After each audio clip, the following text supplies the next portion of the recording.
Do I ever? Do we? Okay, let's be honest here. Do we ever actually start this properly? I think we're starting it with that. Oh, well, that sounds about right. Well, we're back.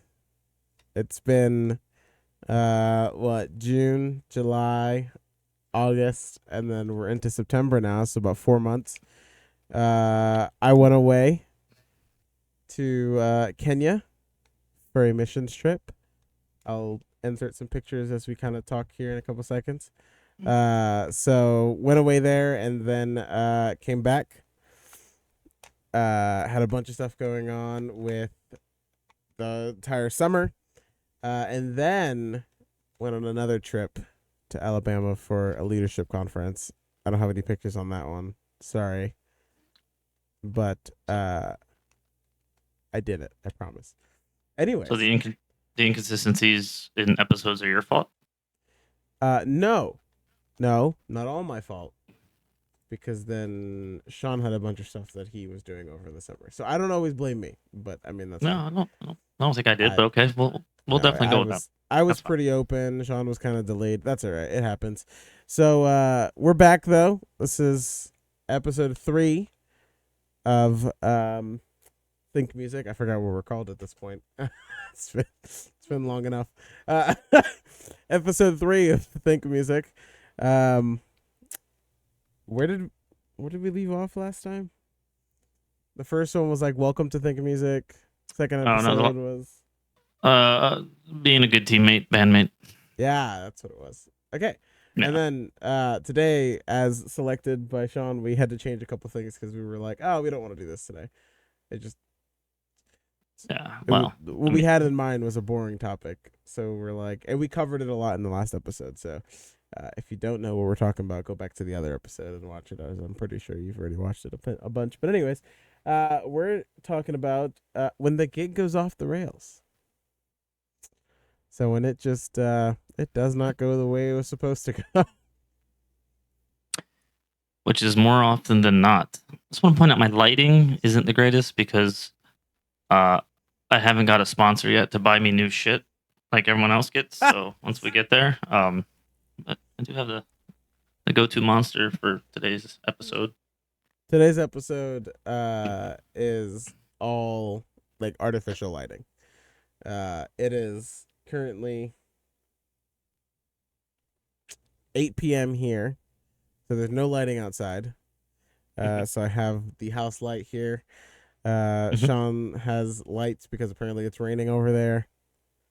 Which it never does. That So the one day I usually use the natural lighting of outside, so I don't have to like have all the fancy gear, which so do I I. should have anyway. But so yeah, we got the yellow light from the ceiling and the gray skies outside, which is here in the Phoenix area does not happen very often. So So when it does, we're all excited hmm because that means he won't be complaining about not having water on his grass anymore. So that'll be nice to hear. I think it's raining. Anyways, that's not. So We're not here to talk about the that's weather. yeah. Well, I mean, think weather instead of think music. But anyways, all right, let's get started with this concept. Uh, so what happened with your fails? With the last time the gig went off the rails? Because I'm sure you've had a lot of them. I've had my fair share, but Well, I think this is depends on what you consider off the rails.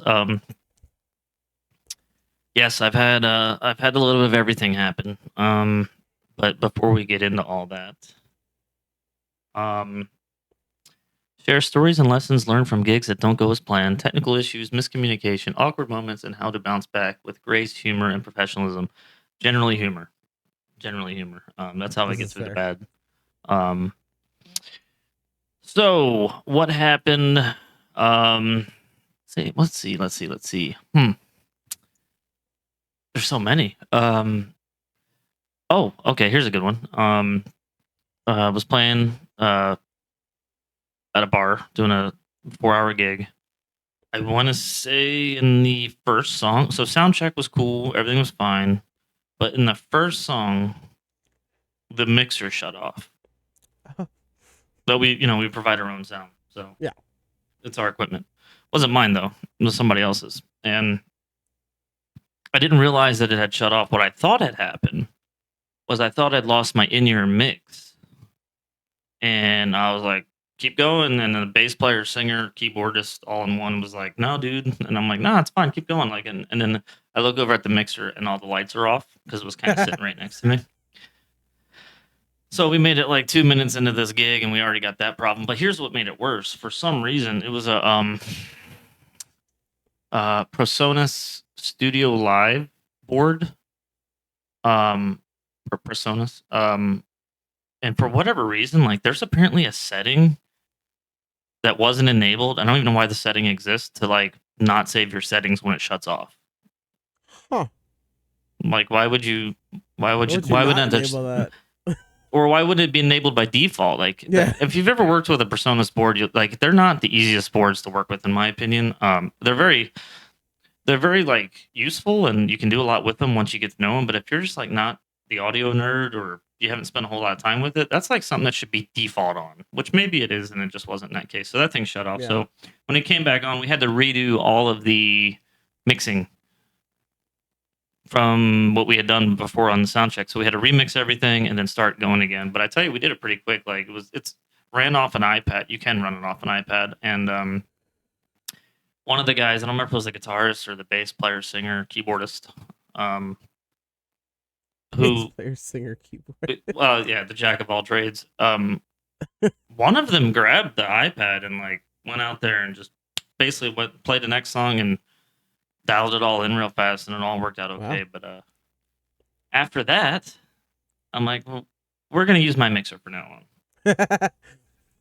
You could strike that thing with lightning, and it'll save your settings. So, we he brings his speakers and subs, and I bring the mixer, and it all works out. So, yeah, that kind of sucked. I mean, what sucks is when you don't know what's happening. Like Yeah. the way that the whole that whole band, the way it's mixed is like I get a click track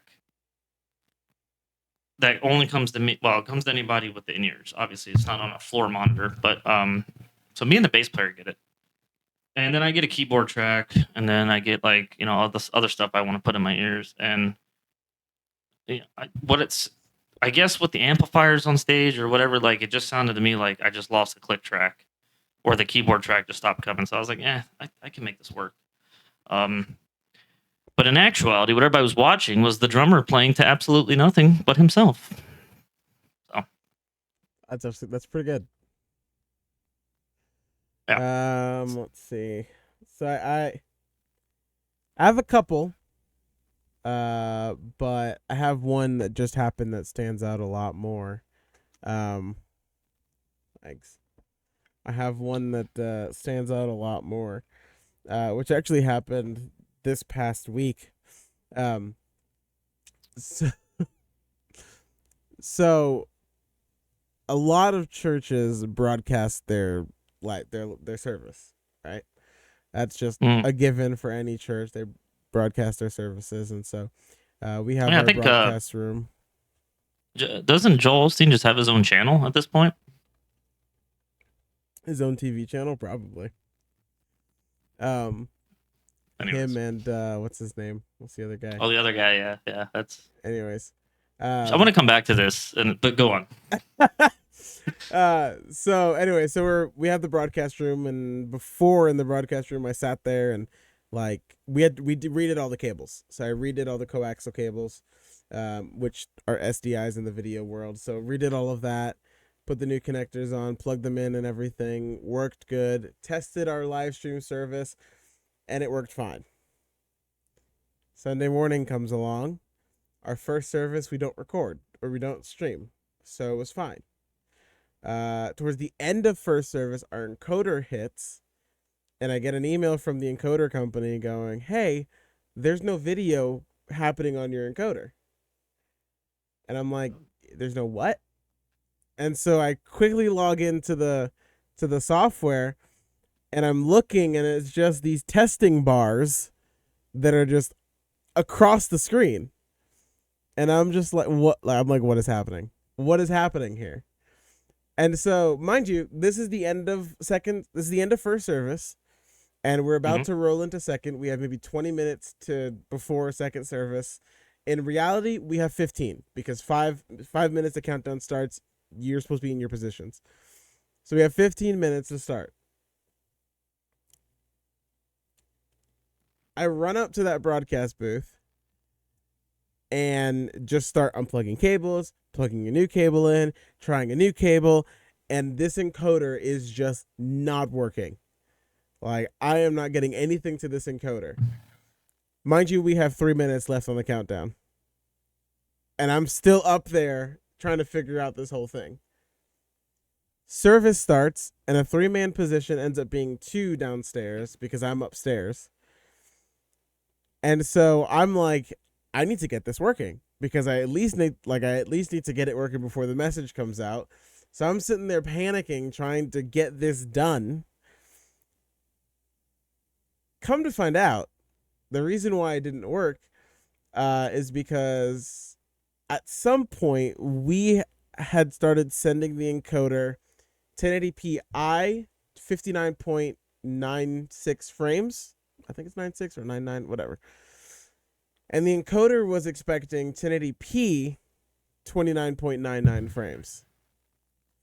So the encoder had a mismatch on the video. Mm. And I'm on the phone with the encoder company going, hey, our encoder's not working. And he goes, oh, well, you're sending a different signal than it's used to. And I'm like, okay. I was like, is your encoder not smart enough to change midway through so that it could redetect it and just move on? And we're already almost done with the worship set, and that's been like 25 minutes into the service. And I'm still upstairs trying to figure this whole thing out. It was very stressful. So yeah, that's my gig that went wrong recently. There's like plenty of them, but that was the one that stand out recently. So what you're saying is you had to be there, or you had to be there. You couldn't watch it online. You had to actually show up. Yeah, well, you had to be there for all of the worship. You if you got online for the message, you could watch it. Well, let's be real. Like the majority of church these days is the rock band section, so it takes up most of the time. I mean, to be fair, so which leads me to what I was going to get at earlier, which is just think of the amount of money in audio equipment and apparently video equipment that it takes to run a service. A lot. It's pretty wild to me. We I went to mean, a church recently. check A out church of these, trying to think. these altos back here are pretty cheap. They seem to do the trick, but you all got the good No. stuff. We went to a church. I think it was a church of oh boy, I think it was like 6 or 7,000 just in one campus, and they have 35 campuses.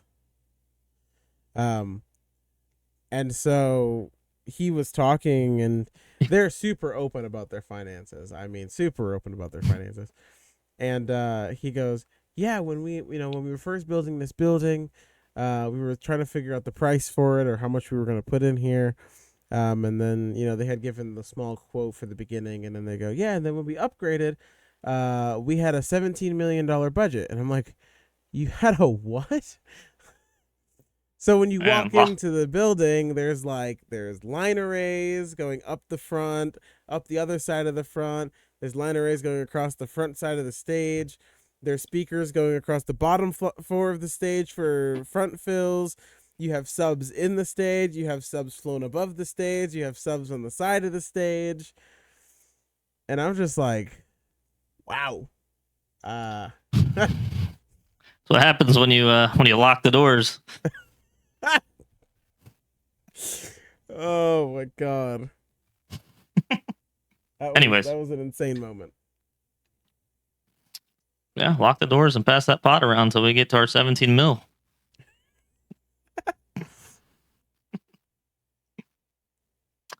Anyways, I think that yeah, all right. So that you told your story, I've told my story. I have more stories, but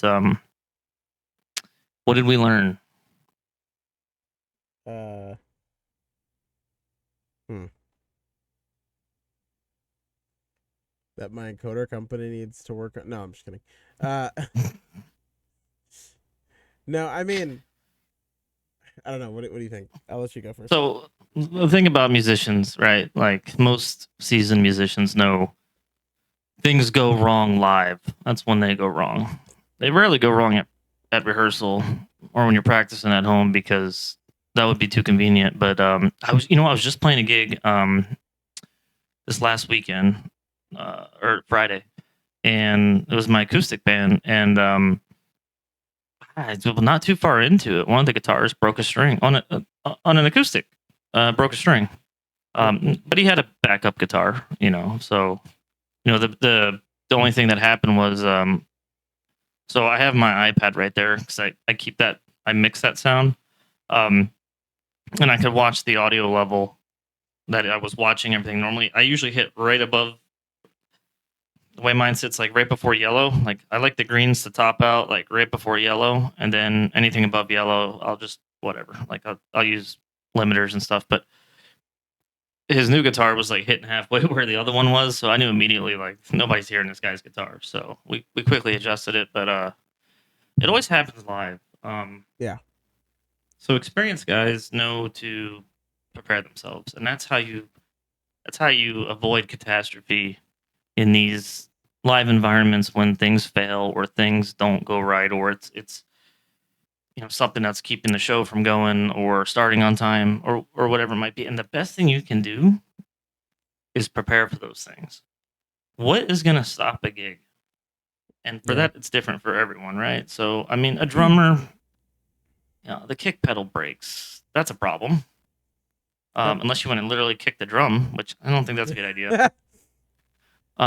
If the snare head breaks, that's a problem because typically, I mean, some guys carry more than one snare on a gig, but I just bring one. If one of the toms like whatever, I got other toms I can work with. But if I lose a snare and a kick, like I'm in trouble because that's really all you need Yeah, out of a drum set is a snare and a kick. Like everything else is just unnecessary accessories that I carry. But unnecessary. Wow. so what I do is I bring another. I don't bring a second snare drum because space in my car is limited. But I bring a second snare head, top and bottom, and in 5 minutes I can have a head swapped out between like while they tell a joke or while we take a quick break, and it's not going to be the end of the world. I don't bring a second kick pedal, but I bring another spring. I bring a couple extra beaters, like anything that could physically break on it that I can swap out. I bring extra of so that if it happens. So best thing to do is be prepared for these things. And for guitars, obviously, a second guitar is the best place to be. Um, if not, a pack of strings, and real quick, you can restring it if you break one. Um, there's certain things you can't control. If my mixer were to, well, I hope this never happens, but I do have a backup on my mixer. I have a analog 16 channel Mackie. It's nothing fancy, but in a pinch, I can hurry up and plug everything into it. We ain't getting half the shit we currently have. We're not getting in ears that are like Yeah. individually mixed to everyone. We ain't getting all that stuff. But we can get the sound out there and we'll get through it. So I always bring that just in case, like if that mixer doesn't turn on when we go to play, like that's a problem. Um, so yeah, just when these situations happen, and we do have it listed here, and I think this is very accurate. You do have to keep your cool. If you panic, if you are worried because like I got to be playing and people are going to think whatever. It's like, don't worry about that stuff. People understand things happen. How you act in that situation does two Yeah. things. One, it calms everyone else down because if you're freaking out on stage, then you're going to bring the energy down, right? Like, and then your bandmates are going to start getting a little anxious. But number two, it allows you to think through a problem. Yeah. So keep cool and just troubleshoot the issue, whatever that thing might be. Sometimes it's more catastrophic than others, and sometimes it's something simple that you can just quickly brush through between songs. I just think this one's hilarious. This is 100% accurate. Never assume someone else brought the cable.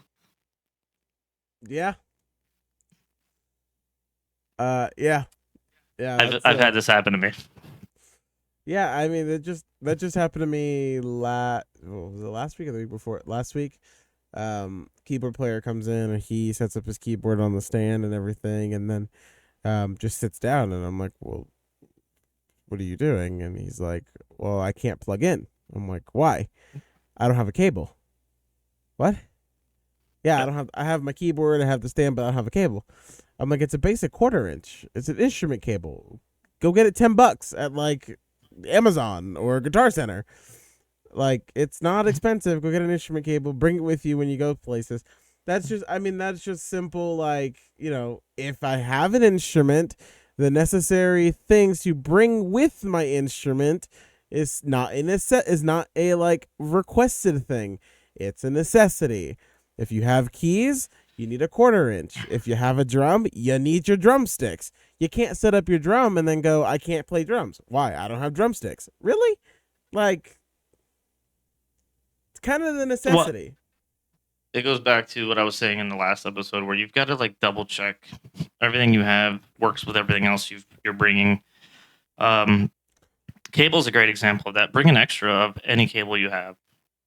If it's a 1/4 inch, if it's an XLR, anything. I my home pack. I got extra USB-C cables to charge stuff. I got extra Ethernet cables for my mixer, which has helped me before because I broke one. Um, yeah, like uh, drag your shit in and out of a bar and tell me you don't break a thing or two along the way, because it happens. But I bring a laptop, even though generally I don't need it. I use my iPad for mixing. My laptop also has the software on it too. Just the And case. if I want to, yeah, and if I want to multi-track with it or whatever, I can do that too. So those are things that just. But yes, I've had more than one occasion where someone's been like, "Do you have an extra XLR cable?" Like, you brought a microphone. Yeah. Yeah. That isn't wireless. And So, so, and yeah. I had another one where it's like, see, this is where shit gets aggravating. So, right, like I bring extension cords, I bring power strips, XLRs, 1/4 inches. I bring more stuff than I use. But if I'm going to run the mixer, if I'm going to run all these things, like I bring Just the enough case. that I can set my speakers up anywhere, run power to them with a little power strip there to plug a speaker and a sub into, and then like anybody near it can jump off of it and plug their stuff into it. But you'll watch these people show up like not bring any of this stuff and just assume something, like back to the point, never assume someone else brought the cable. They just assume someone else has got them covered. Well, if everyone brings enough to cover themselves, then it works. If everyone brings a little extra and someone does forget something, like on occasion, not And all the that time, happens. right, we're good, right? We're taking care of each other. But if you're just like, I'm going to bring, or not even think about what you're doing, and not bring what you need or whatever, like you might end up in a jam, and then the panic kicks in. Then you don't keep your cool, and then you're getting frustrated, and you haven't even started yet. Yeah. Yeah, that's my So thing. yeah, Like, for example, like if you're just coming in to sing and you bring an SM58 but not the cable, my thing is just how are you going to expect someone else to have the cable for you? I think definitely not assuming someone has the cable is just like, to our point last time, like you said, just come prepared. You know what you need, right? If you're a drummer, you said you have extra heads, the top and bottom. I mean, you could. These drummers come with like this giant bag worth of drumsticks, like they're ready to go. They have a bunch of backups in case things happen. I know for myself, whenever I go out for live events, and I have my speaker, I have an extra extension cord. I have another power brick. I have multiple XLR cables more than I possibly need. I have 1/4 inch cables more than I need. I'll bring extra stuff because of the event. Something happens, and all of a sudden, I need that extra. It's no longer extra. It's now what I need. So yeah, just bring that extra. One of the greatest things though that I've learned, because I do this a lot, is humor does break a lot of the tension. oh, it's the only way I get through it. It's the Yeah. only way I get through it. Like when we make a mistake on stage, we should be laughing about it. Mhm. Mm, Well, let me unless you're on rephrase a that. worship stage. Yeah, right. Unless you're, in some serious operation like the church, but um, in a cover band in a bar or club or what, like people are more interested in having a good time. Yeah. And if the band's having a good time, then the mistakes don't matter.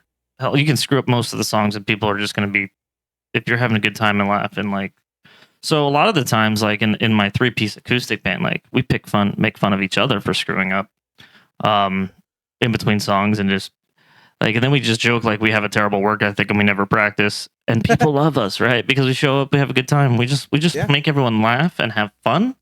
So yeah, humor does go a long way. The problem is when you're being humorous and someone else in the band takes his shit way too seriously, and like when something goes wrong and they're all like scatterbrained and like laser focused, and like then it can create kind of tension. So you have to be smart about it, but like at the very least be cool, keep your cool, Yeah.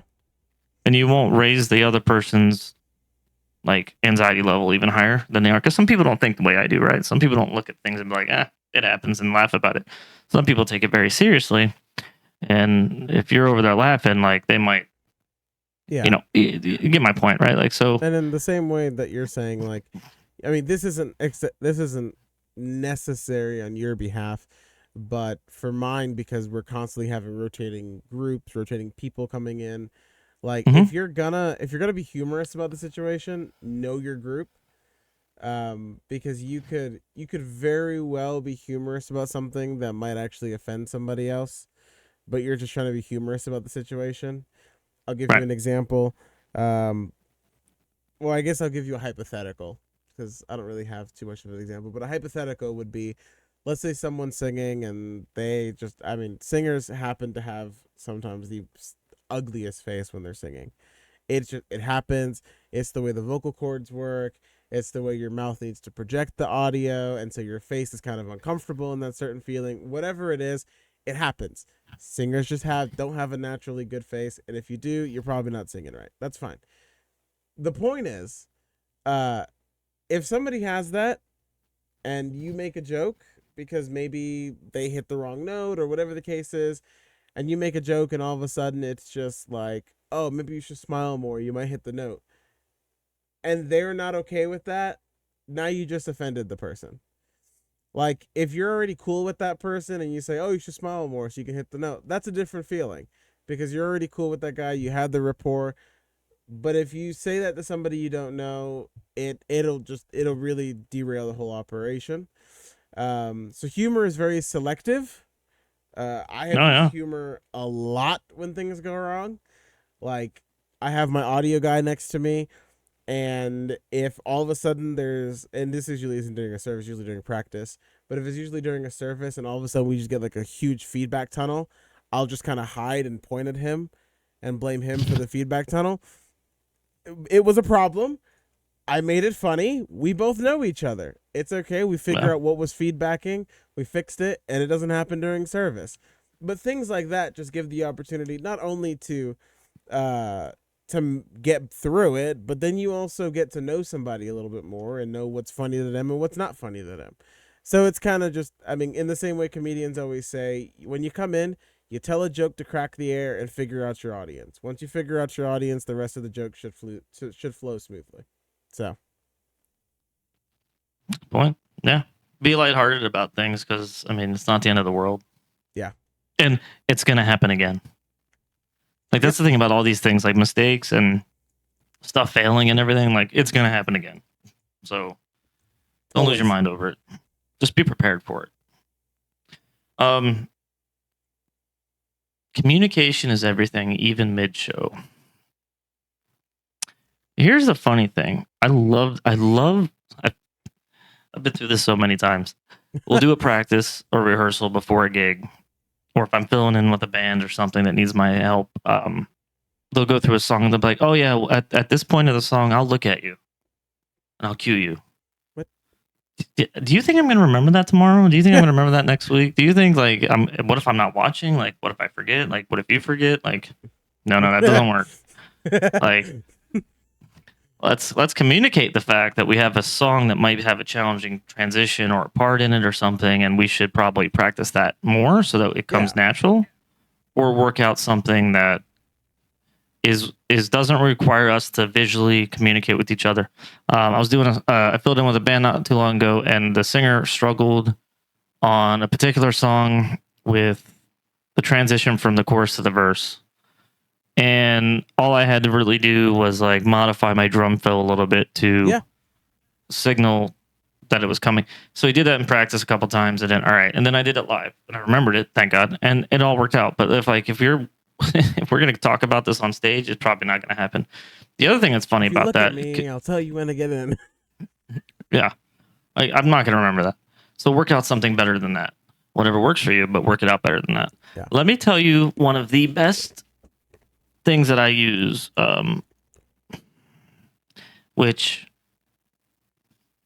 it's got its pluses and minuses, but in my band where we have a keyboard, and most of the stuff is tracked, but some of the more complicated songs have audio cues that tell me or whoever's got it on what's coming next, right? And this is not like revolutionary. It's very common in CCM music.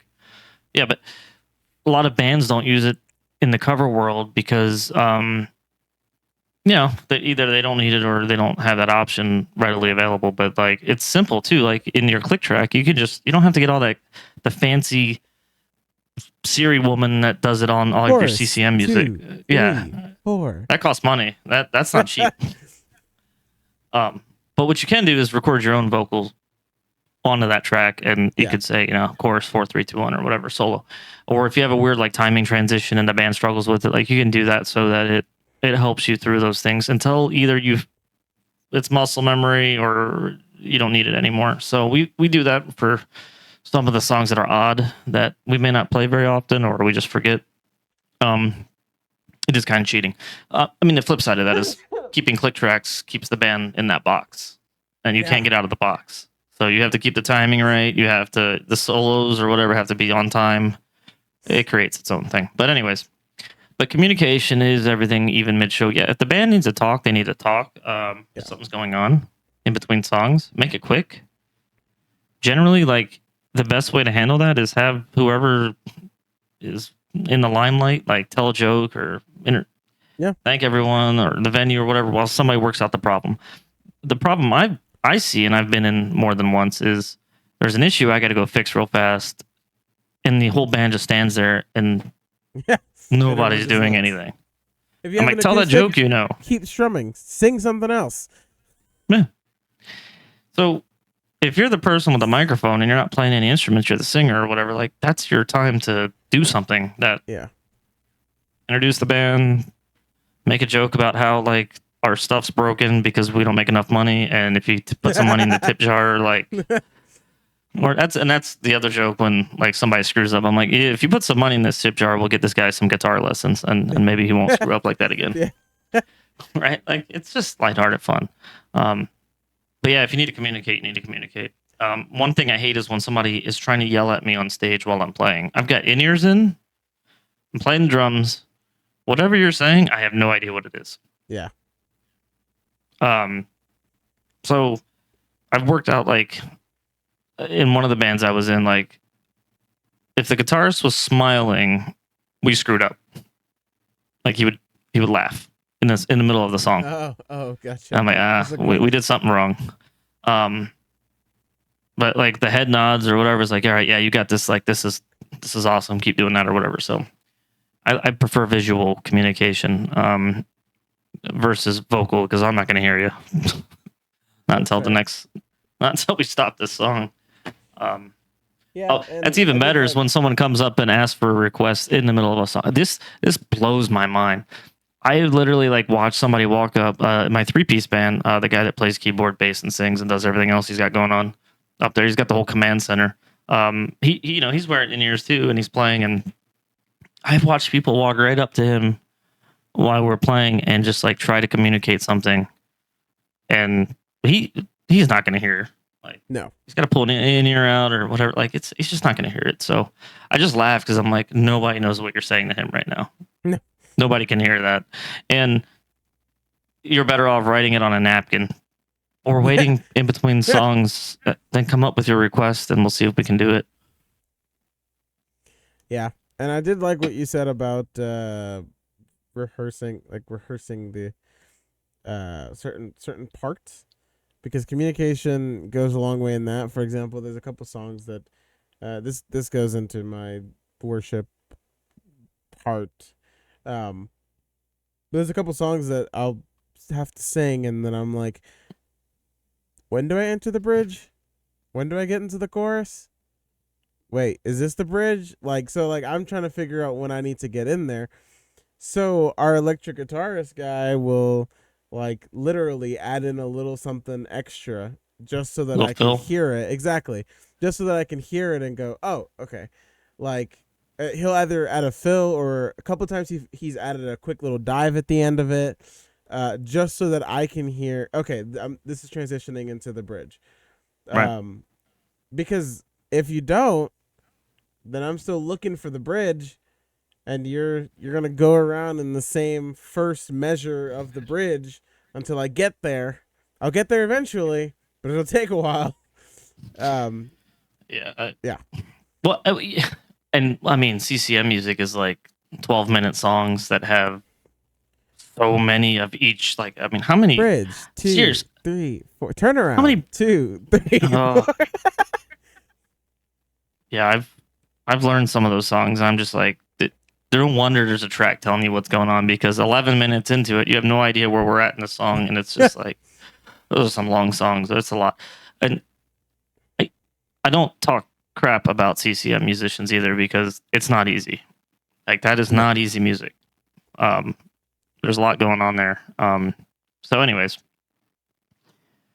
tools and tips on how to prepare for these problems. I kind of just talked about. Well, we just talked about a couple things, yeah, right? Like, have a checklist before gigs, mental, physical, whatever it takes, so that you don't forget stuff, and the gear that you need, the backup of certain things, uh, shorthand, like transition of a song. If you're gonna know you're gonna struggle with it that night, write it down somewhere. Yeah, like that's just common sense. But the thing is a lot of people who've never done this before, that might just get into it, don't know what they don't know yet. So this comes from a lot of experience of, well, oh, if I bring an extra like bass pedal, kick pedal spring, like that's probably a good idea, right? Well, you don't know that if you've never really been in that situation where something broke on you. yep. So And yeah, one thing I'm trying to get into the habit of doing, which I'm working on, but I don't like doing it, so I don't.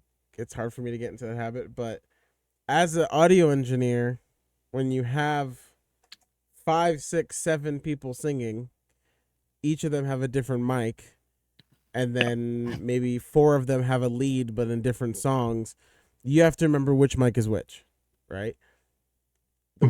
The way I redid, so I had to redo all of our stuff, and the way I redid it was I added colors to every single person, and that just made it much easier. Okay, I know she's on yellow, she's on red, she's on blue, whatever.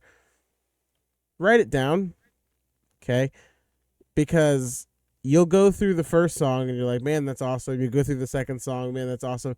You hit the third song and all of a sudden you're like, crap, she's leading it. What mic is she on? What mic is she on? And then you're trying to sit there, figure out what mic is she on, and you'll hear her for 1 second. And this is how crazy audio is, right? There's no difference in the way she sounds before and the way she sounds afterwards, after you turn her up. But because you don't know which mic she's on, and she starts singing beforehand, she's quieter, and then you pull her up, all of a sudden it sounds like she didn't have any confidence in the beginning, even though she probably came in strong. So now people are listening to it and going, oh, she wasn't really confident in starting the song. Not that they're going to, make that as a mention, but just thinking about it, like somebody might think about it and go, oh, okay, well, they weren't really confident in the song, whatever the case was. And she probably came into it strong. But because you didn't know what mic she was on, because you didn't write it down, and again, I'm trying to get into this habit, because you didn't write it down, you don't remember what mic she's on. It kind of disrupts the flow of things, waiting to hear a lead vocal pop into the mix. Labeling, you you cannot label too much.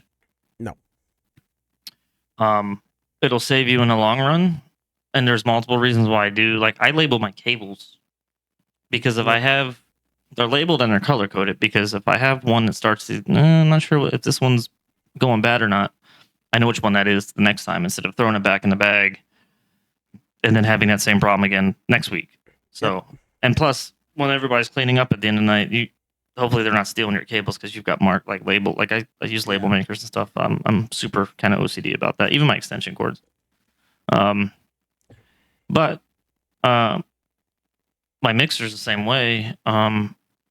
Everyone has a color for both their inputs and their monitor mix. They follow the same color scheme, so that like if I'm on yellow, I know yellow is this guitarist, yellow is their monitor. I can click on either one. I know I'm dealing with the same person. So Yep.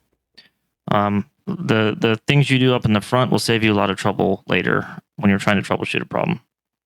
Um, run a Actually, short tech really check, good. even it's I should do that. hey, I I can give you plenty of tips on how to be completely OCD about your stuff.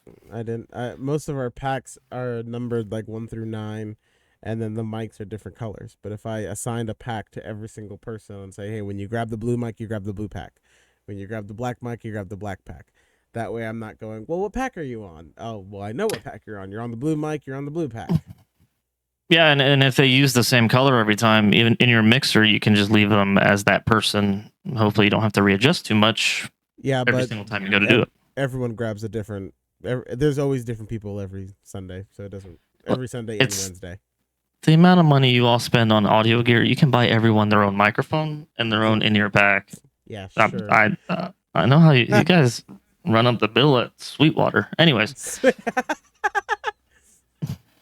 run a short tech check, even or tech check in small venues. Yeah, that's a sound check, right? Like Yeah, do a line standard. check, do a sound check, make sure Yep. stuff works. That's if you don't, that's when you don't know what's not going to work right. Um, you mentioned here know your team's roles and who fixes what. Yeah. These are things that you want to sort out ahead of time. Yes. So Obviously, one of the it's main things I'm working on right now is actually a handbook for the production team, and the mm, reason is because so we have different stages. We have I'm developing different stages.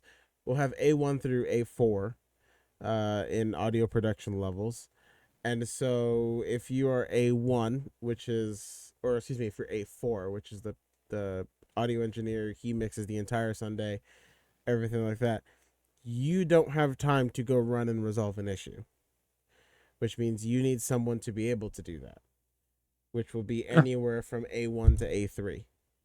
So if you can have a person there and go, hey, you're our runner guy for this Sunday. If a cable goes bad, I need you to go get a new cable, go plug it in, see if that'll work. Um, Designate things because that'll make the job easier instead of going, okay, guys, let's halt, or like I got to halt rehearsal and then, or stop mixing, which delays my mix so that I can go resolve this issue and then come back and fix it. It just slows down the process. Um, and so, yeah. So things like that, just giving somebody the accountability of being, okay, if I need a cable, can you run and go get it? Things like that will just make things run a little bit smoother. Right on. When in doubt, simplify. Or label in Sean's case. I was gonna say if you over engineer your simplification, Yeah. like I do, Yeah. It's super it simple. saves you in the long. Well, it saves you in the long run, right? Like make it figure it all out on the front end. At home, like learn your mixer, learn your gear, learn all those things, and then make it so that when you get to where you're going, like you can just go. Yeah. Like do not like make sure your batteries are charged. Make sure everything's working before you leave your house. Like do all that If on the you front end. if you can't plug in a battery, like this is my own personal grievances, but like if you can't take batteries out of a pack or something and plug them into the rechargeable port, like I'm not gonna be upset if maybe you just don't know because maybe you don't know how to plug in a battery, and I'll give you the benefit of the doubt. But like, ask somebody, hey, how do I plug this into the charger? Okay, take the battery out, plop it in this way. This part always has to go up this way, and that's it. But and I'll also give you guys a little insight. Sean is incredibly anal on his simplification. I have seen his mixer, and like each thing, like literally, you'll see a yellow cable that connects the mic to, or that connects the receiver of whatever. If it's a wireless mic, connects the receiver to the mixer, and then another yellow cable that connects the pack to the. It's yeah, it's insane. Like there's literally everything is color coded, and then you look at the iPad and it's yellow mic, yellow pack, yellow mic, yellow like it, yeah. He's incredibly simplified. You know what though? It didn't take, but a little bit of time to set that up on the front end. To The save you a longest lot of thing is, time on the back end. yeah. I mean, the worst thing you're doing is spending a little extra money on some extra cables that are color coded. But is it completely necessary? No, but it saved me so much troubleshooting time later. Yeah. Because especially if you're in the same band all the time, okay, this guy's red. You can't hear. Okay, the red cable for his monitor, where's that at? And then and then it's on the same, because looking at the channel number and figuring out where it's at, like it's just easier to know these things quickly. It's about solving the problem quickly. And that's why I say do that stuff ahead of time so that when things happen, you're good to go. So you're good to troubleshoot it a lot quicker. Yep. Something that just comes in time. You learn that through experience. So yeah. Cool. Okay, swap a story. The funnier or more cringe, the better. I'll let you go first. Oh boy. Okay. Well, we had oh boy, this was a long time ago. We had a service where somebody had come in the day before to use the facility. I'm trying to figure out how to say this. Somebody came in the day before to use the facility.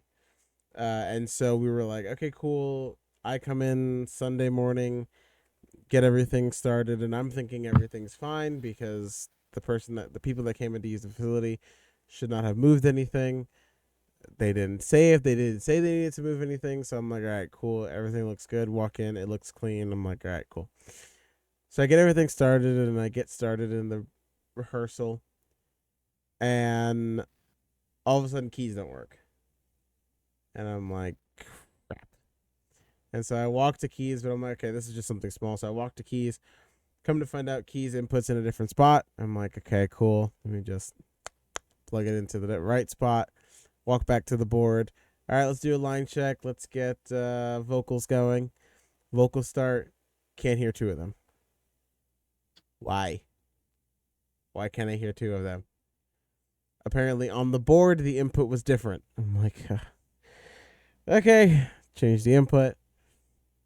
We move on and rehearsal starting, and then all of a sudden someone goes, I can't hear my ears. And I'm like, why? Can you bring your pack? So they bring their pack to the back, and I'm putting on headphones listening to it, and I'm like, oh, cool, there's actually nothing. So I'm looking at their pack feed on the board, and I mean, I cranked everything up, and it's redlining and everything. And so I bring it down, check again, nothing. So I'm like, all right, cool. So I go to the back of the room again where our rack is. The cable's unplugged. I'm like, what did the group do before us that was here that completely just ransacked this place and rearranged stuff? This is why I say have a checklist. So here's the really rough part is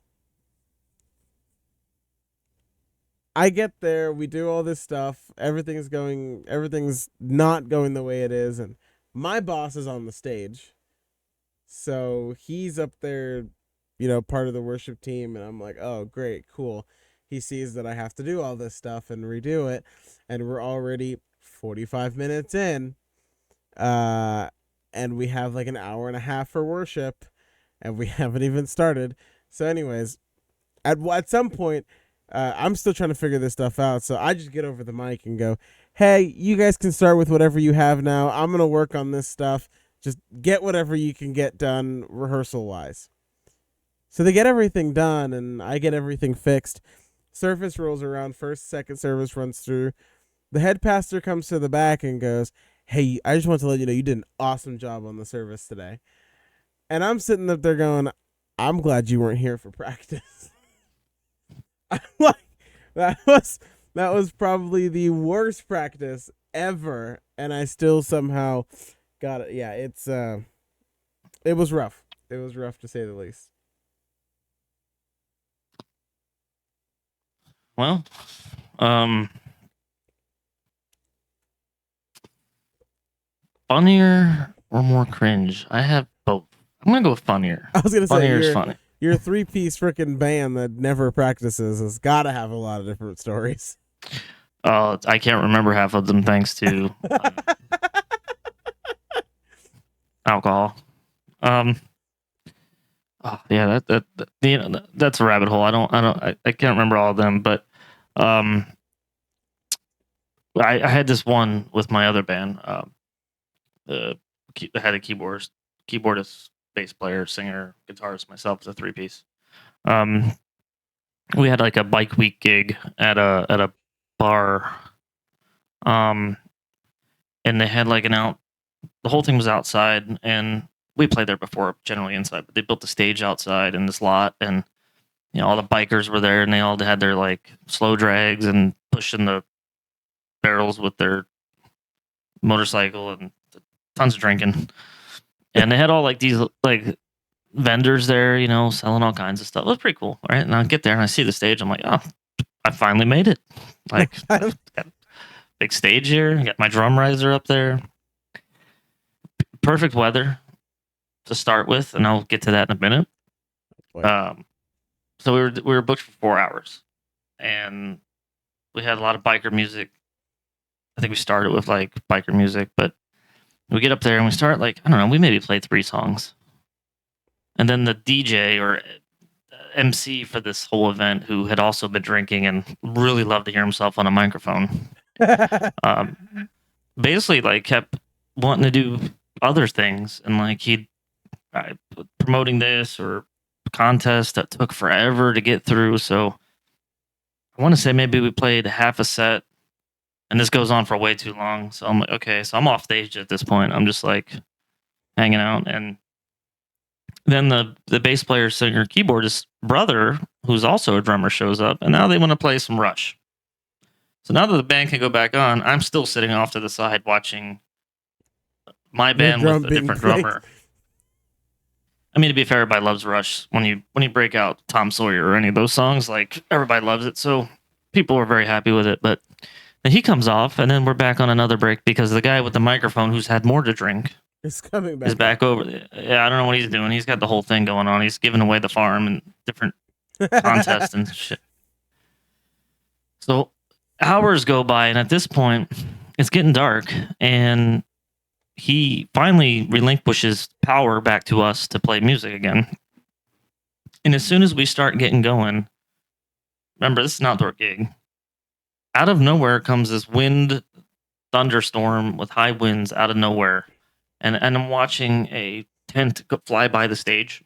Oh my god! It almost hit the guy up front, and and then one of them ended up in the road. Like I was watching them hit the road, and then suddenly, like it's raining now on like my gear and my mixer and my drums and everything. So then we had to stop playing again. And at this time, we're just like hurrying up and packing up and throwing everything in the car. And I'm like, I played like 5 songs today for this 4-hour gig. I set my stuff up. It took me longer to set up and tear down than I did play. I got paid the same, which is fine. But I'm like, if it wasn't some dude with a microphone, it was Mother Nature showing up and saying, "You're not doing this today." So, and once I saw like the rain hitting my gear, I'm like, man, I got in ears, and this is about to be it. I'm gonna get electrocuted through my ears. So, but yeah, that's probably one of the less cringy kind of. It was kind of funny. I mean, when you look back, it's kind of funny. It kind of sucked then, but not it was at the kind moment. of funny. Yeah. Yeah. Yeah. So. That sounds about right for not being as funny. That's horrible. All your stuff gets rained on.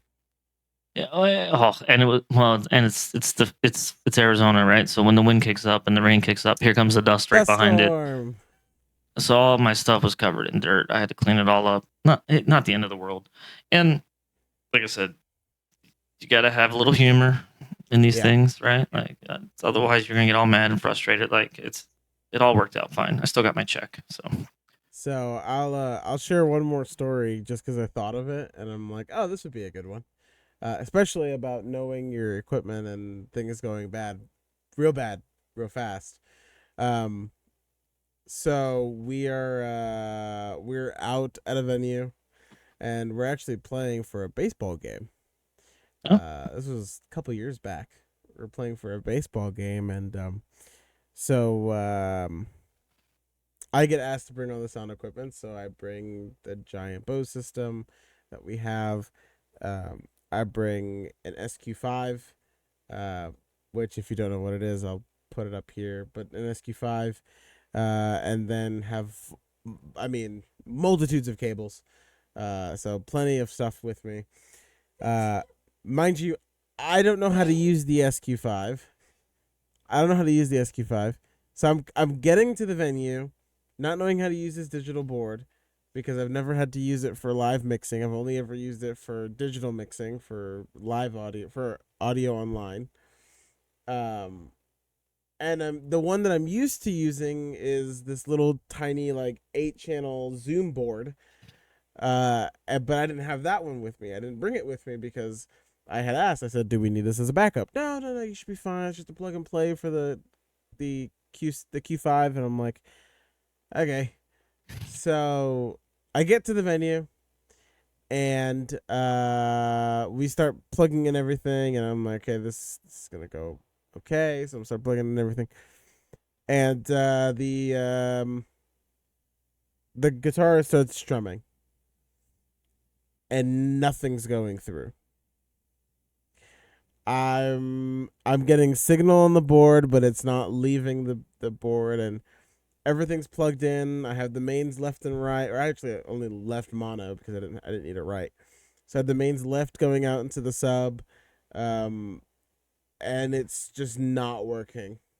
And so I'm like, ah, boy. So I'm on the phone calling people, being like, hey, why isn't this working? This is just not working. So at this point, we had like 3 or 4 minutes before we actually had to start the worship service. Excuse me. Before we had to actually start up the worship service. So I'm like, okay, cool. So I gotta rush. Still can't figure out this board. So I tell the acoustic player, and mind you, we have an acoustic drums. It wasn't a full kit, but we had a floor tom and I think we had a floor tom, a it's another tom, but I can't remember what tom it was. And then a snare and a hi hat. So we had 4 pieces of for a drum. We had a bass player. We had a keys player. And so we get out there, and I'm panicking, trying to figure out how to get this done. And so we get it. Well, we don't get it. Excuse me. I look at the acoustic player and I say, "Hey, this is not going to work. I have no clue. I can go run back to the church because the church is like 10 minutes from here. I was like, I can run back trying to get it fixed, or I can look it up, spend some time here to get it fixed. But we have to start in like 2 minutes." And so he goes, "All right, we're gonna have to do something." So I go ahead and plug his 1/4 inch straight into the Bose speaker, plug his mic straight into another input on the Bose speaker, and I'm just like, "Dude, you're gonna have to rock it solo.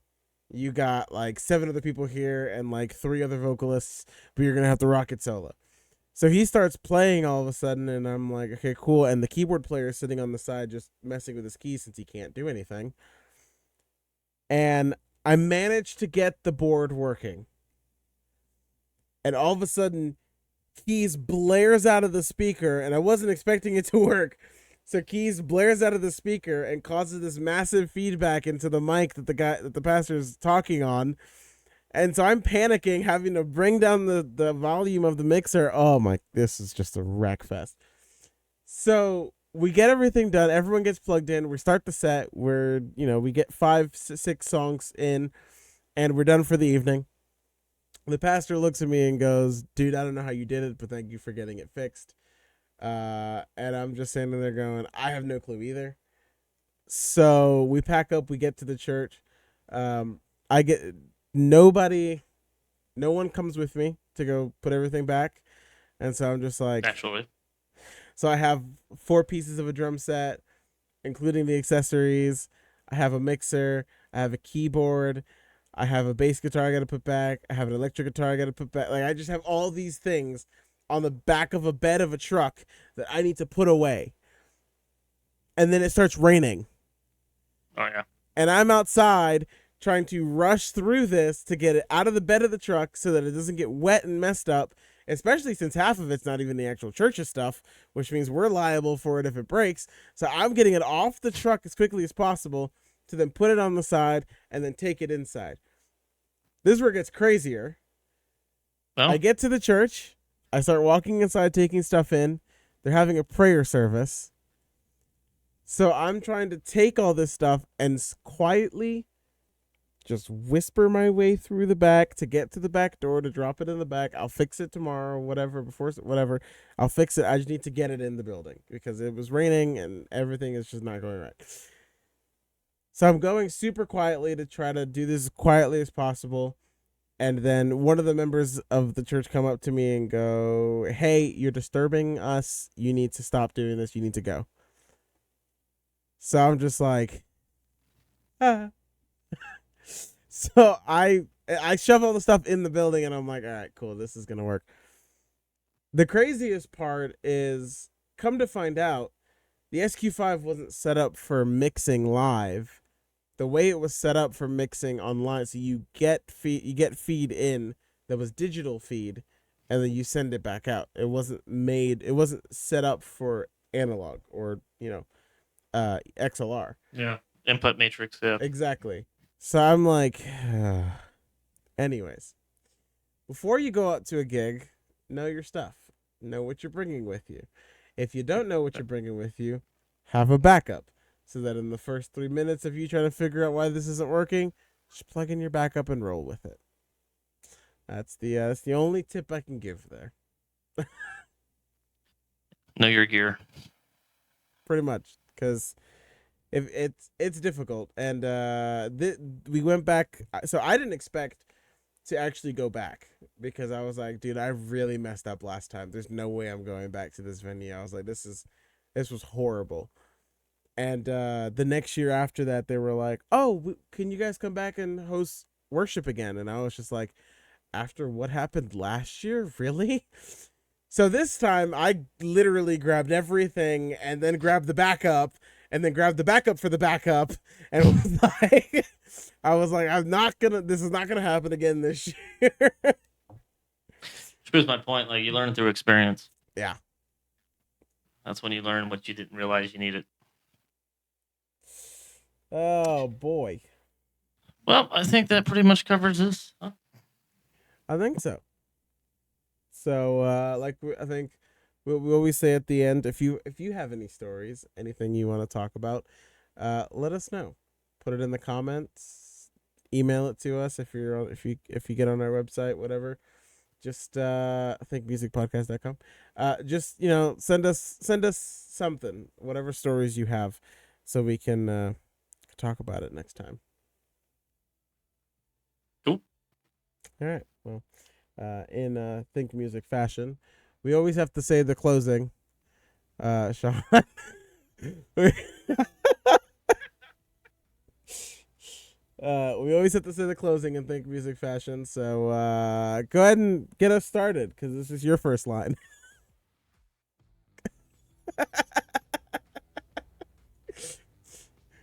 I think we should write infomercials. That's how cringy it is. Well, no matter how bad it gets, every gig is a chance to learn something. And at the very least, it makes a great story. All right, you ready? No. Yeah. 3, 2, 1. Thanks for listening. To Think Music. We'll see you next time. You screwed this up. Like, seriously, I had it timed perfectly. No, we were fine. It sounded fine. No, it was way off. That second part, like that's on you. It sounded fine. I'm pretty sure it sounded. Goodbye.